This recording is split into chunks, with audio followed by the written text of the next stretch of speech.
Hello, welcome to my channel. അപ്പോൾ എല്ലാവർക്കും അറിയാവുന്ന പോലെ ഇപ്പോൾ കുറേ കാലമായിട്ട് ഒത്തിരി സ്റ്റുഡൻസ് ഇങ്ങോട്ട് വന്നിട്ടുണ്ട്. ഒരു 4-5 വർഷങ്ങളായിട്ട് സ്റ്റുഡൻസ് വന്നിട്ടുണ്ട്. കെയറർ വിസയിൽ ഒത്തിരി പേര് വന്നിട്ടുണ്ട്. അതുപോലെ തന്നെ നേഴ്സസും ഒത്തിരി പേര് വന്നിട്ടുണ്ട്. അപ്പോൾ അതിനെയൊക്കെ ഇപ്പോൾ താൽക്കാലികമായിട്ടൊരു ഒരു നിയന്ത്രണം ആണല്ലോ. അപ്പോൾ അധികം പേർക്കൊന്നും ഇങ്ങോട്ട് വരാൻ പറ്റുന്നില്ല. അപ്പോൾ സ്റ്റുഡൻസിനാണെങ്കിൽ ഇനിയിപ്പം പഠിക്കാൻ വേണ്ടിയിട്ട്, അതായത് ഇവിടെ നിന്നൊരു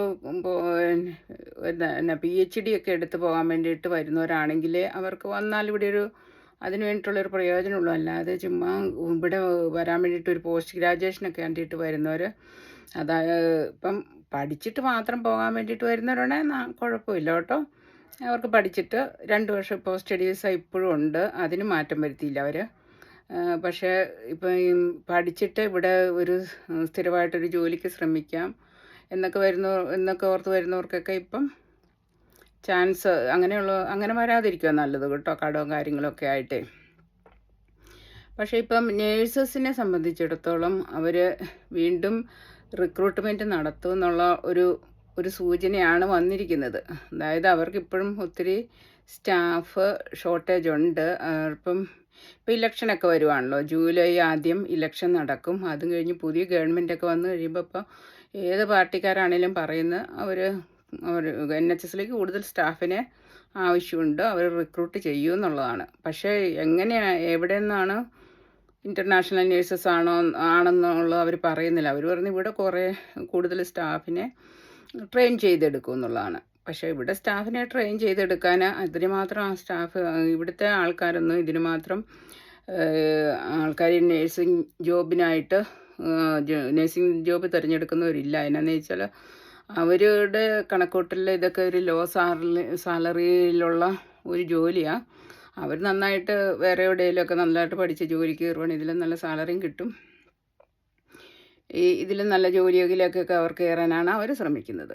അപ്പോൾ ഏതായാലും ഭാവിയിൽ നമ്മുടെ ഇനി ഇൻ്റർനാഷണൽ നേഴ്സസിനെ തന്നെ അവരെടുക്കാനുള്ള സാധ്യതയുണ്ടെന്നാണ് ഇപ്പോൾ ഒരു കണക്കുകൂട്ടൽ വന്നിരിക്കുന്നത്.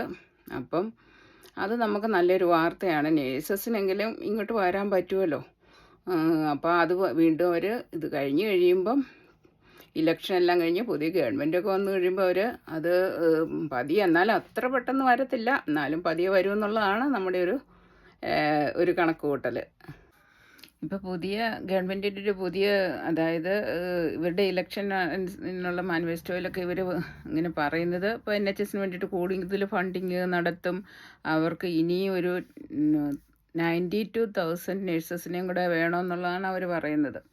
അപ്പോൾ അത്രയും നേഴ്സസിനെ വേണമെന്നുണ്ടെങ്കിൽ അത് ഒരിക്കലും ഈ രാജ്യത്ത് തന്നെ ട്രെയിൻ ചെയ്തെടുക്കുക എന്നുള്ളത് അത്ര എളുപ്പമുള്ള കാര്യമൊന്നുമല്ല. അതുകൊണ്ടാണ് ഞാൻ പറയുന്നത് ഇതിനിയും ഇൻ്റർനാഷണൽ നേഴ്സസിനെ റിക്രൂട്ട് ചെയ്യാമെന്നുള്ള തീരുമാനത്തിലേക്ക് തന്നെ വരാനായിട്ട് നല്ല ചാൻസ് ഉണ്ട്.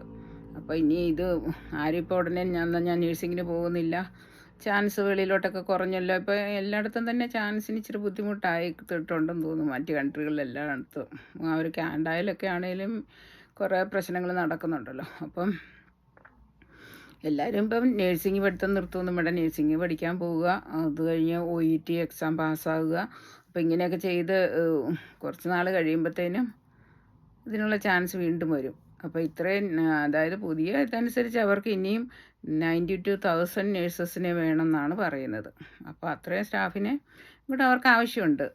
അതുപോലെ തന്നെ മറ്റ് ടെക്നീഷ്യൻസ്മാർ, അതായത് കൂടുതൽ ഡയഗ്നോസ്റ്റിക് സെൻ്ററൊക്കെ തുറക്കുമെന്ന് പറഞ്ഞിട്ടുണ്ട്. അപ്പോൾ അതിനുള്ള ഇനി വേക്കൻസി വല്ലതും അവർ ഓപ്പൺ ആക്കുമോ ഒന്നും പറയുന്നില്ല. പക്ഷെ അവരിങ്ങനെയൊക്കെ ചെയ്യുമെന്നാണ് അവരിപ്പോൾ പറഞ്ഞിരിക്കുന്നത്. ഇപ്പോൾ ഗവൺമെൻറ് 2 പാർട്ടിക്കാരും 3 പാർട്ടിക്കാരും എല്ലാവരും പറയുന്നത് അവർ ജയിച്ചാലും അവർ ഇവിടെയുള്ള കുറേ കാര്യങ്ങൾക്കൊക്കെ കുറേ ഇമ്പ്രൂവ്മെൻറ്റ്സ് വരുത്തും. അതായത് ഇപ്പം GP സർജറി, അതായത് നമ്മുടെ പ്രൈമറി കെയർ ഒക്കെ കൂടുതൽ ഡോക്ടേഴ്സിനെ, കൂടുതൽ സെൻറ്ററുകൾ ഉണ്ടാക്കും, കൂടുതൽ ഡയഗ്നോസ്റ്റിക് സെൻറ്റർ ഉണ്ടാക്കും. പിന്നെ ഡെൻ്റലിന് ഇപ്പം ഭയങ്കര ബുദ്ധിമുട്ടാണ് നമുക്ക് ഡെൻ്റൽ അപ്പോയിൻമെൻ്റ് കിട്ടാൻ വേണ്ടിയിട്ട്. അപ്പോൾ അതിന് കൂടുതൽ സൗകര്യങ്ങളുണ്ടാക്കും, ഇങ്ങനെയൊക്കെ പറഞ്ഞിട്ടുണ്ട്. അപ്പം ഇതിനൊക്കെ അവർക്ക് സ്റ്റാഫിനെ വേണമല്ലോ. അപ്പോൾ അതുകൊണ്ട് അവർ ഇനിയും ഒത്തിരി താമസിയാതെ തന്നെ ഇൻ്റർനാഷണൽ റിക്രൂട്ട്മെൻറ്റ് അവർക്ക് തുടങ്ങേണ്ട വരും. അപ്പം നമുക്ക് അതിന് വേണ്ടിയിട്ടൊന്ന് കുറച്ച് നാളൊന്ന് വെയിറ്റ് ചെയ്യേണ്ടി വരും. പക്ഷെ നേഴ്സസിന് അപ്പം അത് ഒരു തടസ്സമല്ല അതൊന്നും. നേഴ്സസിന് ഇനിയും ഇപ്പോഴും പോരാൻ പറ്റും. പക്ഷേ പ്രീ റിക്രൂട്ട്മെൻറ്റ് അവർ നിർത്തി. നിങ്ങൾ OET ഒക്കെ പാസ്സായവരാണെങ്കിൽ അതിന് വേണ്ടിയിട്ട് ശ്രമിച്ചുകൊണ്ടിരിക്കുക. ഇപ്പോൾ ഡയറക്റ്റായിട്ട് അപ്ലൈ ചെയ്താലും നമുക്ക് ഇങ്ങോട്ട് വരാൻ പറ്റുമേ. പക്ഷേ ഇച്ചിരി ബുദ്ധിമുട്ടാണ്. എന്നാലും നമ്മൾ കണ്ടിന്യൂസ് ട്രൈ ചെയ്തുകൊണ്ടിരിക്കുകയാണെങ്കിൽ വരാൻ പറ്റും. നേഴ്സസിന് ഇവിടെ വന്നു കഴിഞ്ഞാൽ പ്രശ്നമില്ല. അവർക്ക് ഇവിടെ വലിയ കുഴപ്പമില്ലാത്ത രീതിയിൽ ജീവിച്ചു പോകാൻ പറ്റും. പിന്നെ ആദ്യ കാലത്തൊക്കെ എല്ലാവരും ഒത്തിരി പൈസയൊക്കെ ഇങ്ങനെ സേവ് ചെയ്യുവാണ്. അതുപോലെ സേവ് ചെയ്യാനൊക്കെ ബുദ്ധിമുട്ടാണ്. എന്നാന്ന് ചോദിച്ചാൽ ഇപ്പോൾ ഇവിടെ എക്സ്പെൻസ് കൂടിയിട്ടുണ്ട്. എക്സ്പെൻസ് കൂടിയതുകൊണ്ട് അത്രയും നമുക്ക് ഒത്തിരി സേവ് ചെയ്യാനൊന്നും പറ്റില്ല. പിന്നെ ഒത്തിരി ആൾക്കാർ എക്സ്ട്രാ ഡ്യൂട്ടിയൊക്കെ ചെയ്യുന്നവരുണ്ടല്ലോ. അങ്ങനെയൊക്കെ എക്സ്ട്രാ ഡ്യൂട്ടിയൊക്കെ ചെയ്യാൻ പറ്റുമെന്ന് പറയുകയാണെങ്കിൽ കുറേ പൈസ നമുക്ക് സേവ് ചെയ്യാം. അതുപോലെ തന്നെ നേഴ്സിംഗ് പഠിക്കാൻ വേണ്ടിയിട്ട് വരാൻ ഉദ്ദേശിക്കുന്നവർക്കും അവർക്കും വിഷമിക്കേണ്ട കാര്യമില്ല. അവർക്ക് പിന്നെ ഫീസൊക്കെ ആകും. ആ ഫീസൊക്കെ എങ്ങനെയും മാനേജ് ചെയ്ത് പഠിക്കാൻ പറ്റുമെന്നുണ്ടെങ്കിൽ പഠിച്ചു കഴിയുമ്പോൾ ഇവിടെ ഒരു പെർമനൻറ്റ് ജോലി NHSൽ നല്ലൊരു ഹോസ്പിറ്റലൊക്കെ കയറാനുള്ള നല്ല ചാൻസ് ഉണ്ട്. അതുകൊണ്ട് നേഴ്സസ് ആണേലും നേഴ്സിംഗ് സ്റ്റുഡൻസ് ആണേലും ഇങ്ങോട്ട് വരുന്നതുകൊണ്ട് അവർക്കൊരു നല്ല ഭാവി കിട്ടും. പക്ഷേ അല്ലാത്ത ഇപ്പം സ്റ്റുഡൻറ്റ് വിസയിലാണേലും കെയറർ വിസയിലാണേലും ഇനിയിപ്പം ഉടനെ ആരും വരാതിരിക്കുന്നതാണ് നല്ലത്.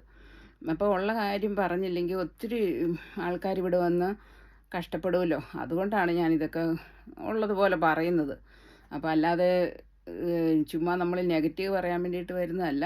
പക്ഷേ നെഗറ്റീവും ഉണ്ട് പോസിറ്റീവും ഉണ്ട്. ഞാൻ പറഞ്ഞല്ലോ, അതുപോലെയുള്ള സ്റ്റഡീസിന് ഹയർ സ്റ്റഡീസിന് PhD ഒക്കെ എടുത്തിട്ട് നമ്മൾ തിരിച്ചു പോയി അവിടെ നല്ല നാട്ടിലൊക്കെ അല്ലെ വേറെ ഏതെങ്കിലും കൺട്രീസിലോട്ടൊക്കെ ട്രൈ ചെയ്യാനുള്ളവരൊക്കെയാണ് ഇവിടെ വന്ന് പഠിച്ചിട്ട് പോകുന്നതിന് കുഴപ്പമില്ല. പക്ഷേ ലോൺ